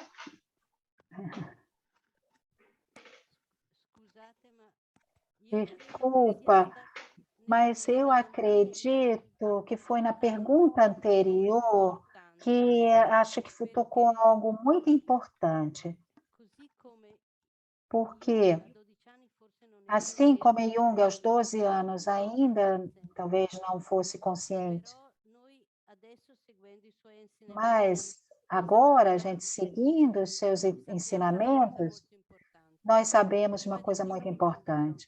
Primeiro de tudo, não existe assoluto quando noi ci addormentiamo. quando nós dormimos. Dentro de nós existe um fluxo contínuo de imagem, que acontecem em paralelo à nossa vivência consciente. Não é que a gente tem a alma, aquele lugar onde o consciente e o inconsciente se comunicam através de imagens apenas quando dormimos, mas existe sempre esse fluxo de imagens. Então, de qualquer modo, existe uma fantasia que chega do inconsciente, não deve ser considerada, a menos que você considere que seja uma visão, aí estamos num outro campo. Mas provavelmente essa fantasia é material da psique, material que, como no sonho, como nos ensinou Jung, é uma imagem que relata uma situação da psique naquele momento do sonhador ou do imaginador. Ele, com a imaginação ativa, ele vai buscar essas coisas. Então, Jung nos ensinou a considerar que tudo aquilo que existe no sonho pertence ao sonhador. O eu, os vários complexos, o sonhador, ele é o diretor, o ator, o escritor, ele é tudo. Então, se nós vamos imaginar essa fantasia inconsciente, que ele tomou o conhecimento naquele momento como material inconsciente seu, de Jung, nós não devemos pensar que Deus se encarnou e ele viu, porque senão vamos entrar nas visões. Mas enquanto o seu eu estava olhando para o sagrado de tudo isso, uma outra parte dele, que tinha medo de ver, estava defecando sobre isso. Então, de alguma forma, essa dualidade é disso que o sonho traz, né? Através dessa imagem. É uma imagem de Jung. Ele é a merda, ele é a igreja, ele é aquele que olha, ele é toda a cena. Isso, no entanto, abre todo um campo de uma abordagem da imagem, de acordo com a teoria junguiana, que vai além, mas era para explicar como o sonho e as visões foram tratadas dessa maneira. Muito obrigada. Eu só queria colocar mais uma coisinha, que é exatamente em cima, assim, como você tinha falado no início, né, Pia, de que por que as pessoas não foram atrás, né, dessa busca até histórica, até isso que você fez, né, de saber que aquela catedral lá que foi onde os pais dele se casaram. Né? E por isso que eu pensei, né, que isso fica um pouco nesse imaginário de que falar de Jung não pode trazer esses conteúdos da história pessoal, como se isso desfizesse dessa, vamos dizer assim, da originalidade dele, trazendo os elementos arquetípicos. Então, é como se todo mundo, mais ou menos, não seguisse essas linhas, né? Então, era só isso. Mas eu concordo totalmente com o que vocês falaram. Obrigada. Obrigado, Martinha. Sônia Labate, por favor. Boa noite, professor Deveskov. Muito obrigado pela sua palestra. Na linha do que o senhor falou, que Jung teve dificuldade com várias pessoas, gostaria que o senhor comentasse sobre o relacionamento de Jung e o padre Father White, se o senhor acha que também com ele entrou essa questão da dificuldade com o pai, digamos assim.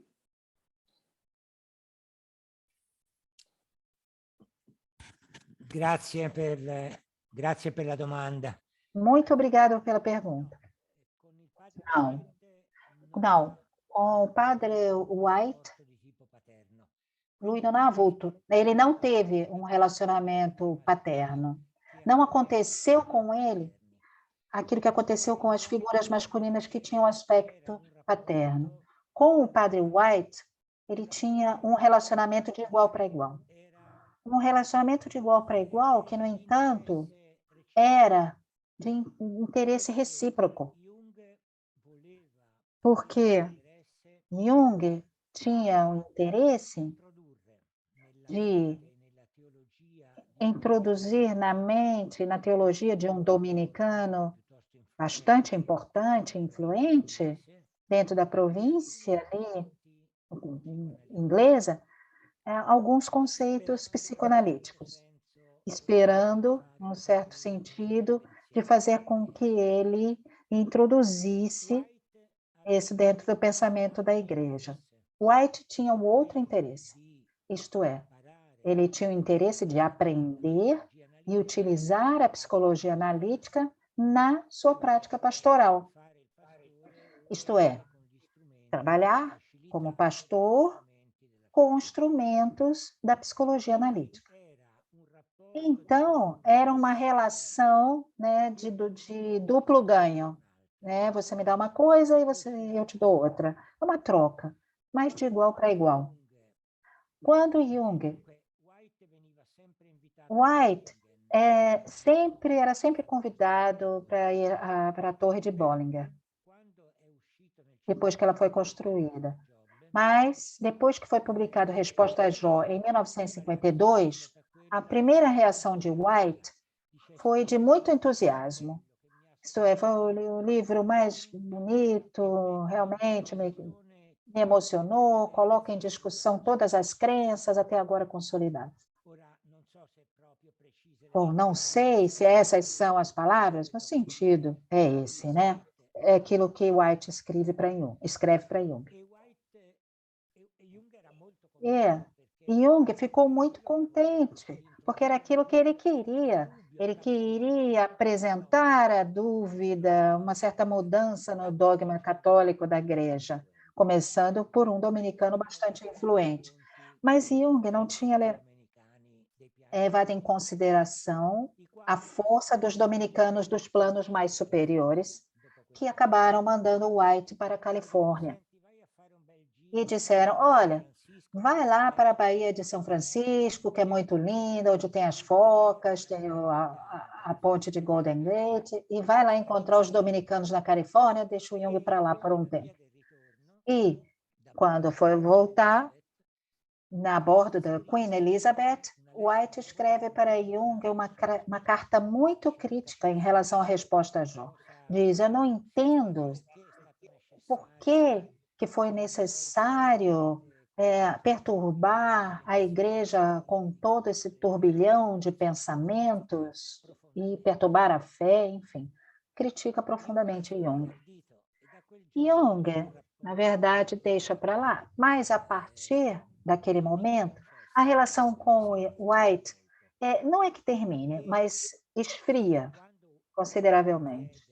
E quando White pede para visitá-lo, Jung o recebe, mas o recebe em Kusnacht, e não a Bollinger, que é onde ele recebia os amigos mais íntimos.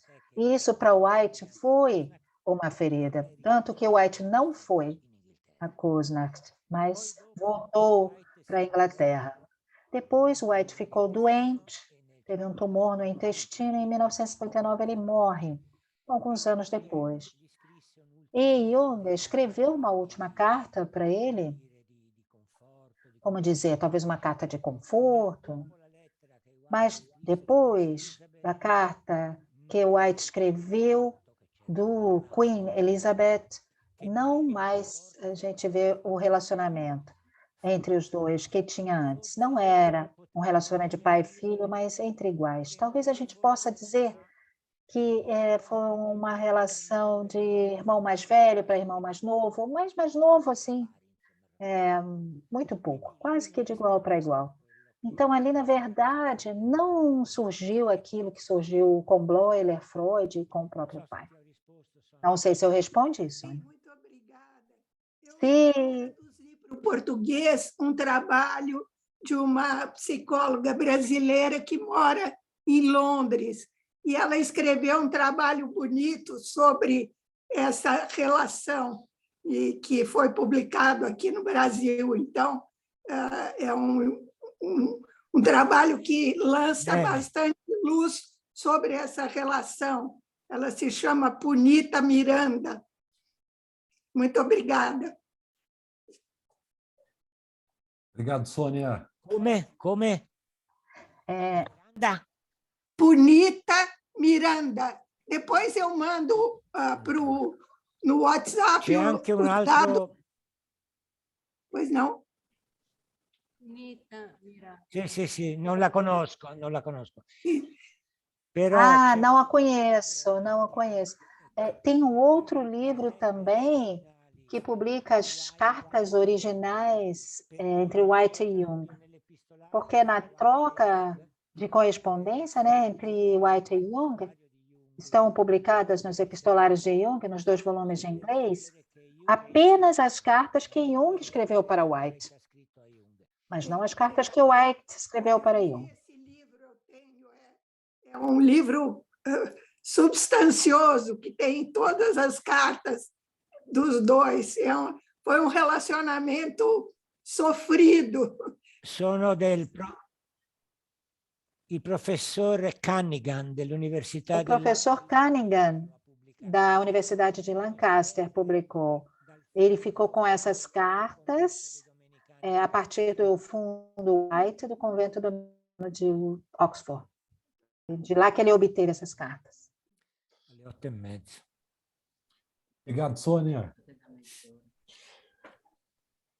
Pierre Cláudio, eu tenho 3 questões para fazer, E você pode até gentilmente convidar sua mulher. Qual é o nome da sua mulher, Pierre Cláudio?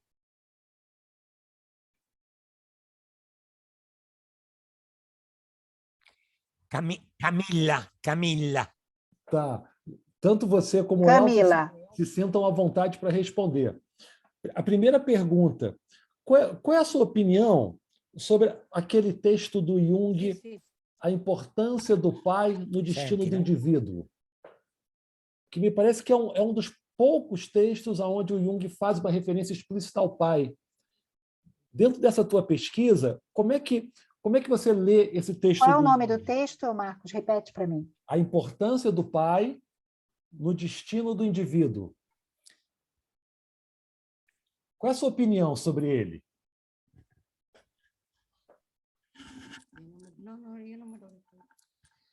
Ma se ti devo dire la verità, non lo Bom, para ricordo. dizer a verdade, eu não me lembro muito bem, porque eu li e reli, mas para mim sempre me pareceu um tanto pobre, até banal.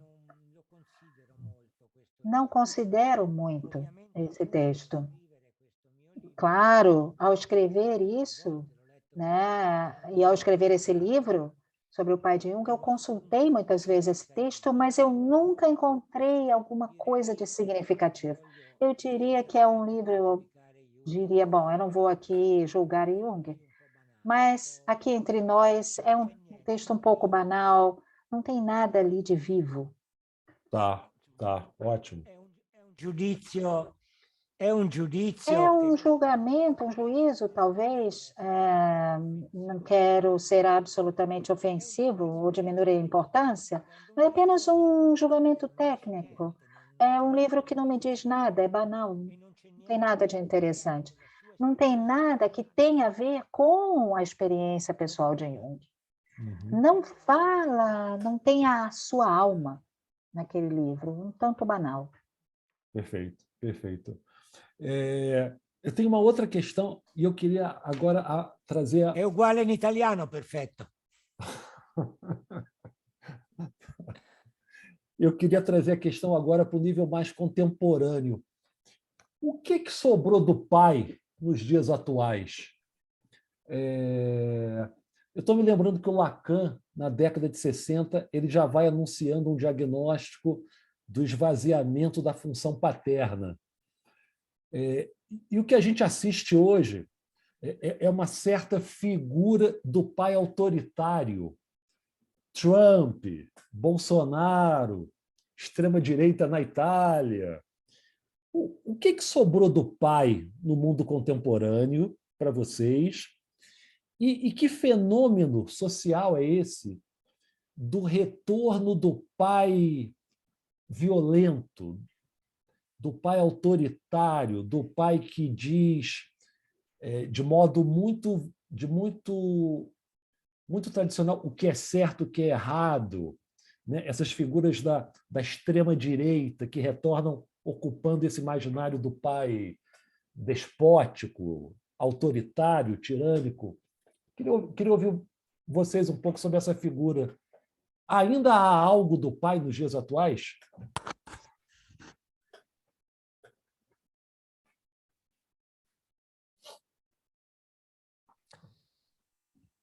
Marcus, tu mi hai fatto una domanda che ci vorrebbe un'altra Me serata. fez uma pergunta que realmente seria necessário um outro encontro para falar sobre isso. Muito bem.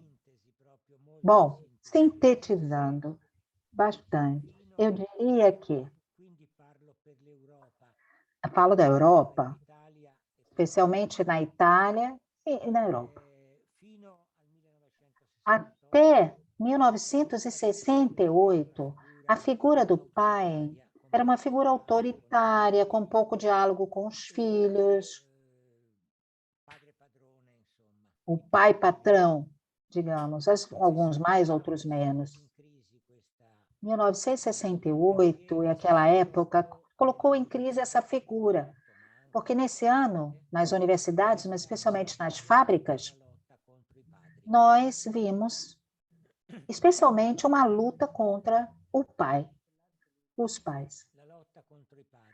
a luta contra os pais, contra, por exemplo, os padres das igrejas. Então, nós começamos a ver aquelas comunidades de base contra as figuras mais eclesiásticas e também as figuras de pai nas universidades e também nas aristocracias e também nas famílias, né?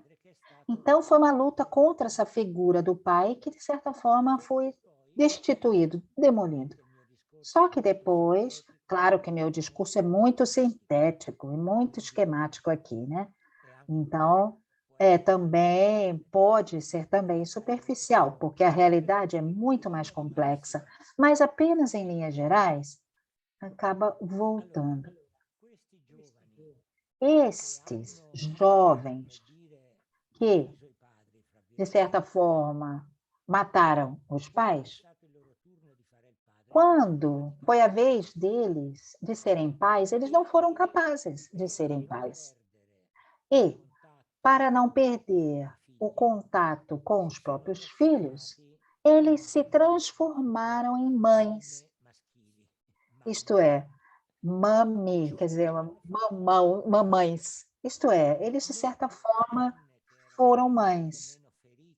Enquanto que as mulheres que saíram menos feridas desse processo tiveram, durante um certo período, uma posição realmente de guia da família, enquanto os pais ficaram um pouco despotencializados. Eles se autodespotencializaram. Agora, seguindo mais à frente, adiante com os anos, essa figura do pai não conseguiu mais recuperar aquele aspecto do pai autoritário, mas também, muito raramente, o aspecto do pai autoral. Tanto que o resultado dessa situação é a proliferação da síndrome de borderline, né? Onde não tem os limites. Onde o comportamento, a relação é titânica, não é moderada, como na ideia do Olimpo. É o titânico que quer tudo agora, nesse momento, e sem discussão. Então, nós podemos ver um aumento dessa síndrome borderline. Na minha opinião, tem um outro fenômeno que está ali embaixo, subliminar a tudo isso.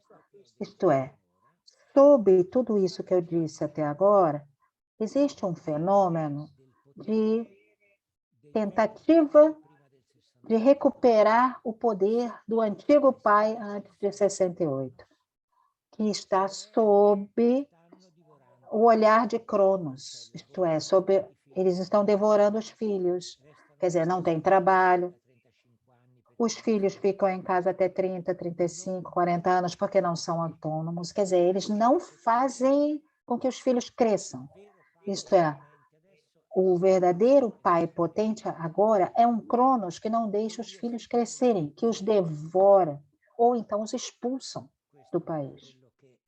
Isso é um pouco aquilo que, numa síntese absoluta, é aquilo que eu posso falar sobre isso. Minha mulher gostaria também de acrescentar uma coisa.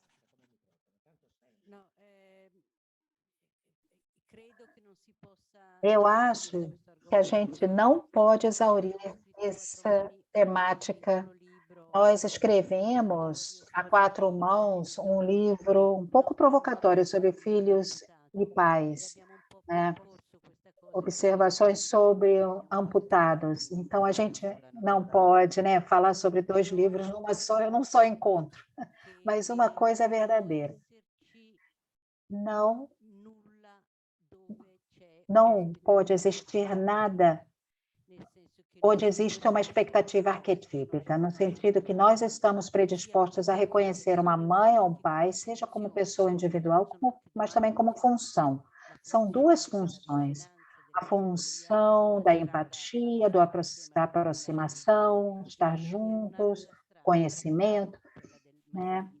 E tem aquela outra estrada do masculino, que tem a ver com o deixar se ver, se distanciar, mas também se reconhecer. Então, aquilo que nós temos hoje é um vazio que coloca em dúvida a capacidade de se individuar, de ter uma identidade separada. E isso nós estamos vendo justamente com essa proliferação da síndrome de borderline. Mas existe também um outro fato. Eu estou refletindo há pouco tempo sobre isso. É que nesse momento, se nós fizermos uma fotografia aqui na Itália da situação, existe dentro da população uma grande confiança na grande mãe boa, tudo aquilo que é bio, natural, que tem a ver com natureza, a limpeza do corpo, é bom. Tudo aquilo que vem da pátria, do pai, da ciência, como logos masculino, é visto com extrema desconfiança. Absolutamente. Quer dizer, todos os movimentos inovadores, os movimentos da não vacinação, têm a ver com o medo do que a ciência pode fazer com o homem. Quer dizer, até mesmo se for considerado um bom remédio para uma determinada questão. E eu me pergunto como que é possível que em pouco menos de 100 anos a gente passou de ser filhos que adoravam os pais, nós temos todos os amigos que dizem que todas as figuras dos filhos adoram os pais, se sacrificam pelos pais, até chegar nesse momento. Mas eu percebi que, entre uma coisa e outra, tiveram grandes pais que mataram todos os filhos. Tivemos aquele grande pai aqui na Itália, Mussolini, que nos desiludiu fortemente. Então, os pais estão pagando pelos seus próprios erros, a própria culpa, porque não era assim 100 anos, 150 anos atrás. Tinha ainda confiança nos pais. Mas depois, essas últimas guerras mundiais foram um massacre, uma desilusão, um massacre de filhos, grande massacre.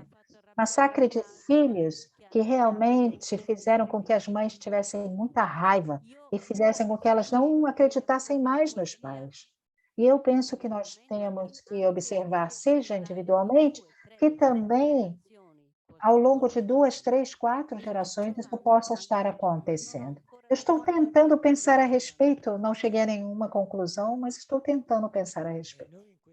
Ótima questão. Nesse livro que a minha mulher mencionou... Por favor, continue.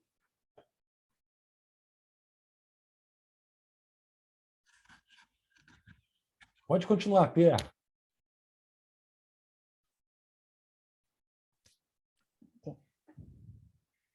Volevi aggiungere qualcosa? Não, por favor, continua, depois eu falo.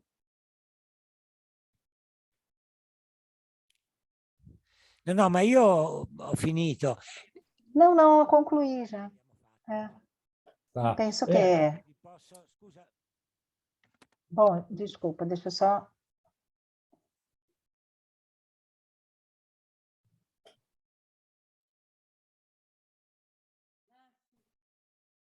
sim. Uhum.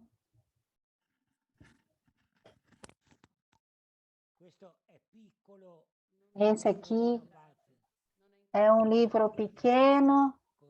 Vamos ver aqui. Uhum. Filhos e Pais. Filhos e Pais. Camila Albino e Pier Paolo. Sim. Nesse livro, a gente... agora me veio em mente uma associação com a mãe de Jung, né? Que armou a mão do próprio filho. E nesse livro, a gente diz que os fenômenos, atrás dos fenômenos das Brigadas Vermelhas, vocês ouviram falar das Brigadas Vermelhas na Itália, né? Nos anos 70 e 80, nós analisamos esse fenômeno que as mães armaram as mãos dos filhos contra os pais. E se vocês perceberem, claro que eu fiz aqui uma pesquisa para fazer essa afirmação, entre todos os mortos assassinados pelas Brigadas Vermelhas não tinha nenhuma mulher. Eram todos homens.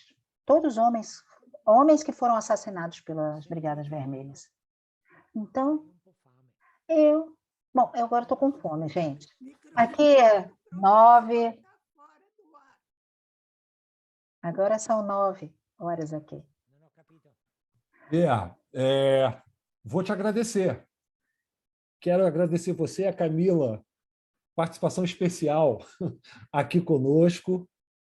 Obrigado pela tua presença. O tema que vocês trabalham é muito instigante. Lei é uma pessoa especial. Ela é uma pessoa especial. Deu para perceber, Agradeço muito a vocês. Foi um prazer imenso receber vocês dois. Para nós aqui brasileiros, a tentativa da gente aproximar essa realidade brasileira com a realidade italiana é muito frutífera, é muito prazerosa. Eu espero que a gente possa ter brevemente uma outra oportunidade de poder conversar, trocar ideias. É com grande satisfação e com grande alegria que eu agradeço vocês. Muito obrigado. Grazie a voi. Grazie a voi per l'invito. Obrigada a vocês pelo convite e espero que a gente tenha contribuído de alguma forma e que vocês estejam contentes. Com Tchau, certeza, boa com noite. certeza. Muito obrigado. Boa noite, bom final de semana. Grazie tanto, grazie. Isso aqui é para levar? Não. Pessoal, obrigado Só um pela pouquinho. presença. Grazie a voi, grazie a voi. Mais um encontro do Tiaços. Um minutinho, vai no banheiro, lá no E fundo. agora a gente vai para o dia 6 de dezembro, último encontro.